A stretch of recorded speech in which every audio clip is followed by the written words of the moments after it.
Okay, here's some help with logical arguments and deductive reasoning. Basically, you have a hypothesis and a conclusion, and then the hypothesis can tell you something about the conclusion if you kind of want to think of it that way. So here they're saying if Wiggles are walking, then Tiggles are talking, and Tiggles and Wiggles are obviously different, and walking and talking are obviously different. So they really have no relationship between the hypothesis and the conclusion, and then they basically say that Wiggles are not walking.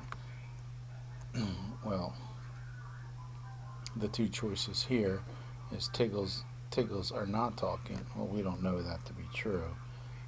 So there's really no logical conclusion that can take place here. If Wiggles are walking, then Tiggles are talking. Wiggles are not walking. This is just like an extra bit of information that has nothing attached to it. So it has to be no logical conclusion possible. Okay, so here it is, another one. If I go to practice today, then I'll play in the game tomorrow. I did not go to practice today is what happened, basically. So here's your conditional statement here. If I go to practice, then I'll play in the game.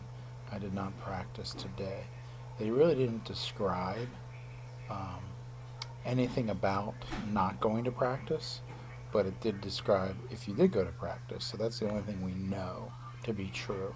We don't really know anything about not going to practice. Now, we could assume that means you're not going to play in the game tomorrow, but that's not what was given information, so we can't say that. So no logical conclusion is possible on this one. So here we have if the shape is a pentagon, then the shape has 5 sides. If the shape is a pentagon, then the shape has 5 angles. So that's all we know.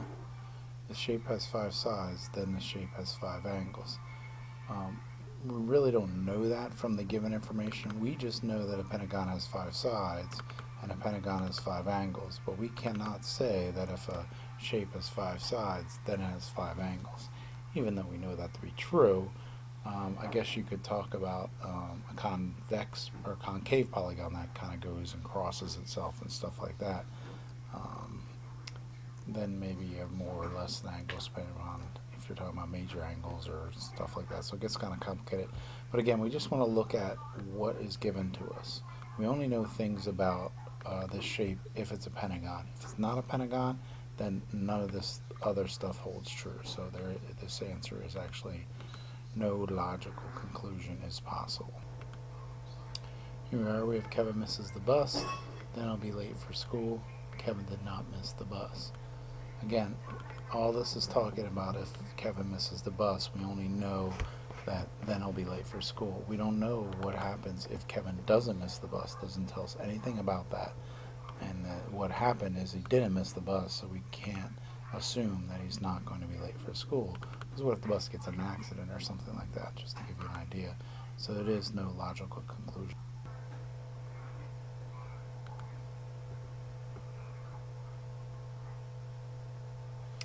Okay, here's one. If a ray bisects an angle, then it creates two congruent angles.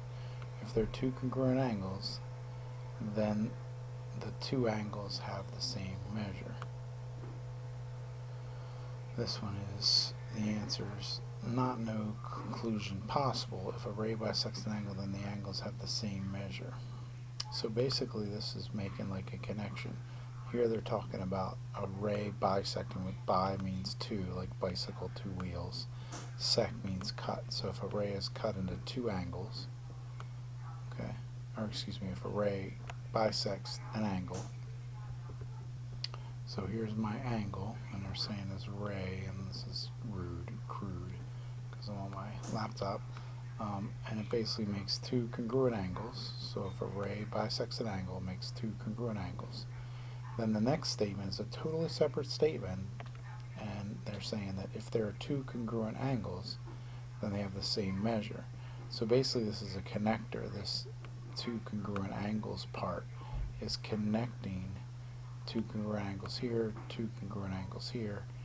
Well, then that means that if a ray bisects an angle, then the angles must have the same measure as well. So it is the answer up top here. Okay, so again, this is like two conditional statements, one after another. So what we know is if you live in Los Angeles, then then you got to live in Cali. And if you live in Sacramento, then you live in California. So the only answer they give you besides no logical conclusion possible is if you live in Los Angeles, then you live in Sacramento, which isn't logical at all. You do live in California, I give you that. But basically they're just saying two cities are in the same state, so you can't conclude anything else besides what's given to you.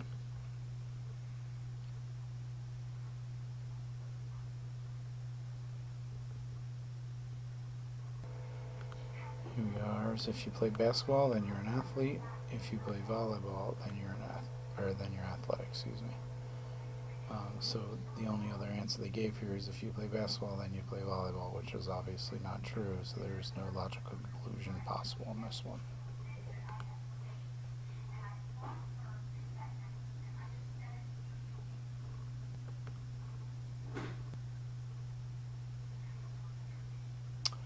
Alright, so here we have if figure is a square, then has a rectangle. If figure is a rectangle, then has four right angles. So again, these are two separate statements, one after another.